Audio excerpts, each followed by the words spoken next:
As I indicated in my opening statement, I wanted to talk about the death of Mr. Epstein. Do you concur with the opinion that it was a suicide? That was the finding of the coroner, sir. Okay. Do you have any evidence to suggest otherwise? I do not. How could this have happened?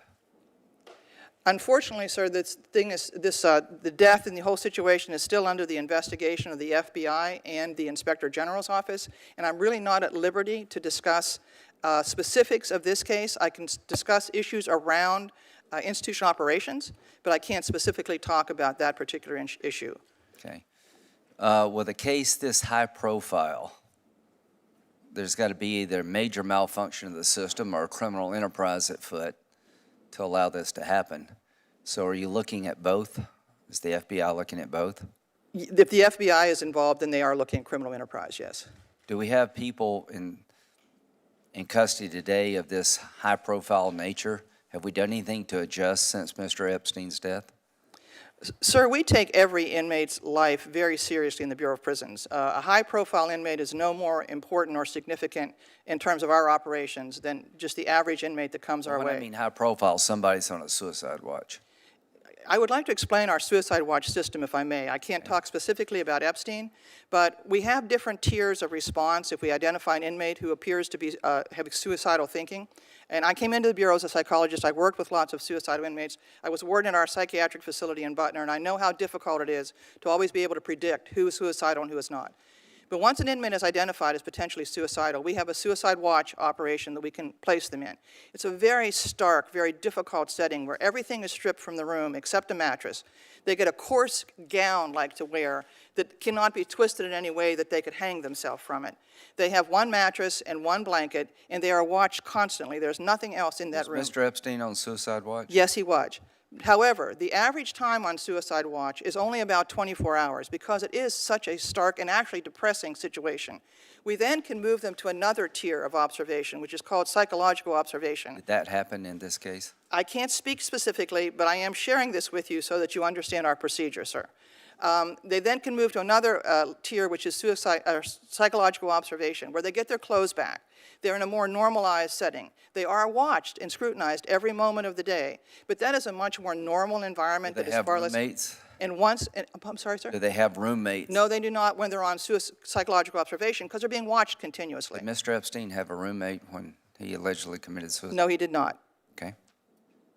Good.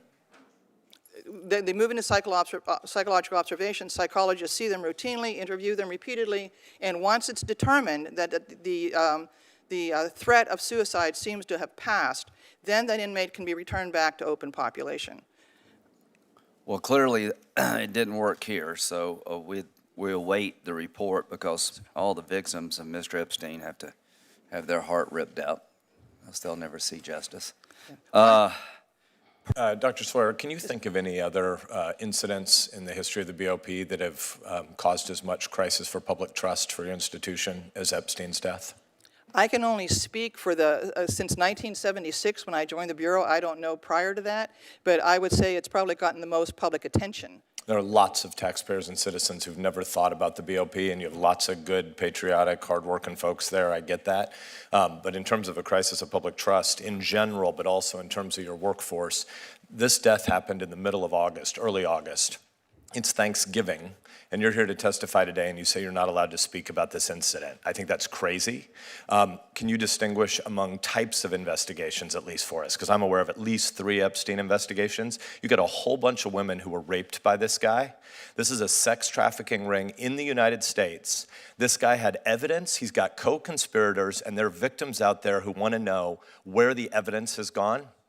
Can you tell us a little bit more about the different investigations? I understand there's at least one that you're directed by Main Justice not to speak about, but there are at least 3 investigations. Can you unpack them, please? There are 2 investigations that are ongoing. One is the FBI's investigation, and the other is the Inspector General's investigation. Both inside BOP, but there's a third one outside, which is why Epstein was in your institution to begin with. Yeah, and that, sir, is completely out of my I get that. There's a lot here where DOJ has failed. There's a lot here that BOP has failed. Let's just be clear so we have a level set for everybody in this room. You're in your job because of this crisis, right? You come here today and you say you can't testify about it, but the reason you're director now is because the last guy got fired, right? Senator, I can't tell you what I don't know. I have received no information from the FBI investigation yet, nor no information from the Inspector General.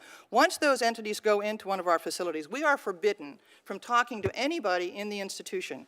We can send in a team and look at wherever there might have been a security flaw or something, but we are not allowed to talk to anybody in our institutions about anything that happened over the Epstein. With all due respect, you still have an obligation to speak to the girls who were raped by this guy today. You may not have to speak about every particular of the guards that were arrested last night, but the fact that there is an ongoing attempt by the United States government to find out if there's still any evidence about the co-conspirators, you do have an obligation to speak to those girls who were raped today.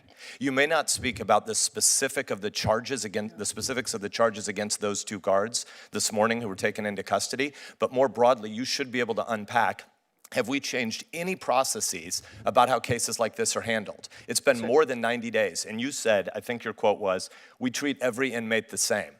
We believe in America that every individual has equal dignity, but not every inmate has equal value for future criminal investigations. Jeffrey Epstein was still to testify in a case. Somebody who's already been convicted, who may be on suicide watch, there are lots of good reasons to not want that guy to be able to kill himself. This is different, because it isn't just about the individual inmate who might kill themselves. It's about the fact that that bastard wasn't able to testify against his other co-conspirators. So it is wrong as a management matter for you to say we treat everybody the same. We should be treating people who are yet to testify against other felons, against other rapists. They have a lot more priority for your institution, don't they? Senator, pretty much all of our inmates that are in any of our jail facilities are pretrial. They're still yet to testify, to be involved, to share information on other cases. I don't know what evidence you're asking of me. If you're saying, was there any evidence in his room, in his possession at the time? No, that was all confiscated by the FBI. In his brain, and in the cameras, and in the tapes that the American public well understands appear to not be urgent enough for the Department of Justice. No, it's very urgent for the Department of Justice, and it's all been confiscated by the FBI, and it's all part of their investigation. That's why none of that is shared with the Director of the Bureau of Prisons or anyone in the Bureau until the investigations are completed. Once those are completed, I'd be very happy to come up here and talk with any one of you that want to hear everything about we glean from those investigations. But until I have that information, there's nothing I can tell you. If I don't have the information, I cannot share anything with you. Then how widespread is the problem of sleeping on the job? There are lots of people in the public who think this seems a very convenient excuse. And so tell us, is it a systemic problem? Do we have a lot of people who sleep on the job when they're supposed to be guarding federal inmates? We have a few, sir, and we have been monitoring the cameras that are existing in every one of our institutions to determine how well and how effectively our our staff members are doing their rounds and counts in the institutions. We have found a couple of other instances, and we have immediately referred those to the Inspector General's office, and I'm encouraging that if people just chose not to do their job, we're hoping the U.S. Attorney's Office will pick up those cases and prosecute them for us, because we don't want those people in the Bureau of Prisons. They are dangerous to everybody, the inmates and the staff. And so we are zealously going about trying to determine which of our employees are good employees and who do their job, and that is the vast majority of the prison staff.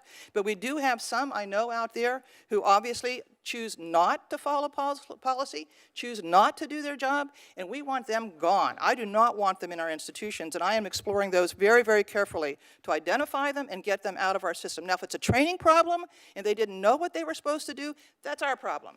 That's management's problem. We have to do a better job training our staff. But if someone is well-trained, well-experienced, and chooses not to do their job, we want them gone. I assure you of that. I'm at time, so I'll just give you a preview of something I'm going to ask you for the record after the event. You made a really important statement about drone drops of different kinds of contraband into your institutions. That's obviously a new and hard problem. That's a problem against which we have to play defense, but there's also new opportunities for offense. And so what your long-term strategy is inside the institution about cameras is something that I think a lot of us would like to hear more, and I'll send you a letter with some questions. Because Epstein's hallway should have still been monitored by cameras, even if his guards were asleep. And we don't have information about whether or not there were adequate cameras there. And so I think a lot of us would like to understand where technology dollars are going. Absolutely. Thank you, Dr. Thank you, Senator. Senator Blumenthal's next, but just follow up on this. Will there be an IG report regarding what happened? There should be. Usually after the Inspector General's office investigates, they do come out with a report. If people are pending criminal charges, we're not going to interfere in their cases, but if there's an IG report, I promise you we'll get fully briefed by the committee here. How can I put this? Christmas ornaments, drywall, and Jeffery Epstein. Name 3 things that don't hang themselves. That's what the American people think. That's what the American people think. And they deserve some answers. And I know that you're not in charge of these investigations, Yes, sir. but you talk to the people who are. And I need you to take a very respectful message today. Tell the American people what happened. And don't rush it so that they don't do a thorough investigation. But you and I both know they can make this a top priority and get it done more quickly than they normally would.